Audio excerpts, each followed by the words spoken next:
وزیراعظم عمران خان نے ملک کے غریب طبقے کو معاشی طور پر خود کفیل بنانے کے لیے کامیاب پاکستان پروگرام کو وسعت دینے کا اعلان کیا ہے، جس کے تحت ملک میں 407 ارب روپے مالیت کے بلا سود قرضے دینے کا فیصلہ کیا گیا ہے۔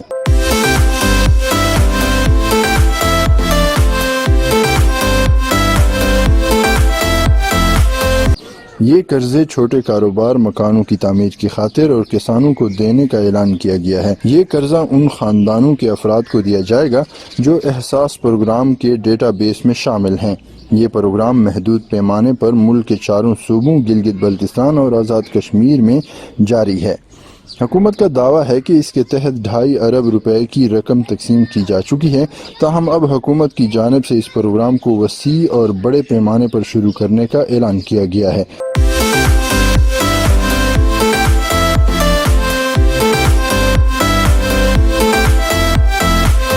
اس پروگرام کے مقاصد سیاسی ہیں یا غیر سیاسی؟ کیا وسائل کی فراہمی ہی کاروباری سرگرمیوں کو فروغ دے سکتی ہے یا کچھ اور کرنے کی بھی ضرورت ہے؟ اور یہ کہ یہ اسکیم ماضی کی اسکیموں سے کتنی مختلف ہے جو ناکام ہو چکی ہے؟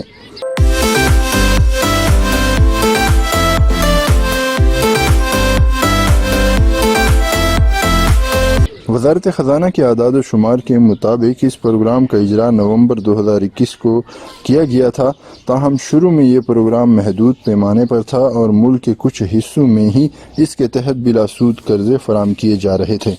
فراہم کردہ معلومات کے مطابق محدود پیمانے پر جاری اس پروگرام کے تحت 2.5 ارب سے زائد کے قرضے فراہم کیے گئے، جو پہلے 4 مہینوں میں 15,000 افراد کو بلا سود قرض کی صورت میں دیے گئے۔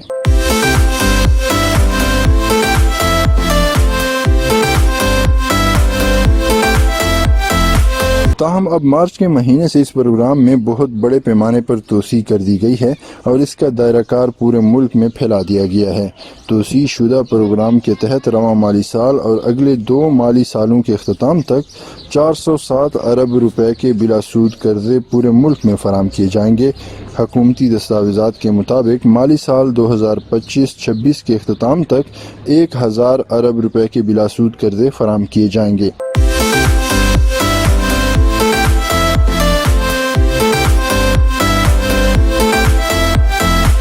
اس پروگرام کے تحت کامیاب کاروبار، کامیاب کسان اور کم لاگت کے مکانوں کی تعمیر کے لیے بلا سود قرض دیا جائے گا اور ان تمام زمروں کے تحت ایک خاندان کو 28.5 لاکھ تک قرضہ دیا جا سکے گا، تاکہ ملک میں قرضوں کی مساوی تقسیم کو ممکن بنایا جا سکے۔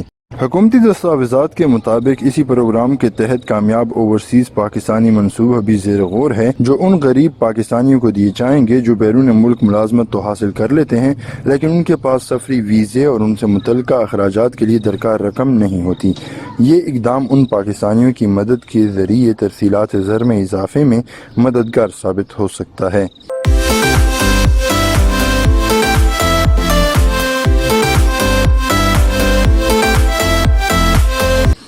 کامیاب پاکستان پروگرام کے تحت قرضے حاصل کرنے کے لیے حکومت نے ایک پورٹل تیار کیا ہے اور اس میں مفت فون نمبر کے ذریعے قرض لینے کا کوئی بھی خواہش مند فرد یہ جان سکتا ہے کہ اسے یہ قرضہ مل سکتا ہے یا نہیں۔ ایک بار قرض لینے کا اہل ہونے کی تصدیق کے بعد اس پروگرام کے اردو اور انگریزی زبانوں میں فارم حکومت کے پورٹل پر موجود ہوں گے۔ درخواست کی منظوری کا وقت 30 دن رکھا گیا ہے۔ اس کی فیس 100 روپے ہے، جس میں نادرا کی شناختی کارڈ کی تصدیق کی فیس بھی شامل ہے۔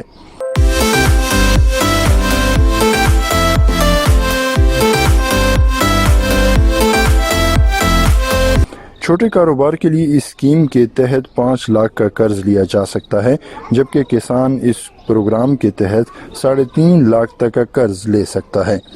اسی طرح مکان کی تعمیر کے لیے 20 لاکھ تک کے قرضے دیے جائیں گے۔ کامیاب پاکستان پروگرام کے تحت دیے جانے والے قرضے ملک کے بینکوں سے عام افراد کو جاری کیے جائیں گے، تاہم حکومت بینکوں کی جانب سے وصول کیے جانے والے شرح سود کو اپنی جیب سے سبسڈی کی صورت میں ادا کرے گی۔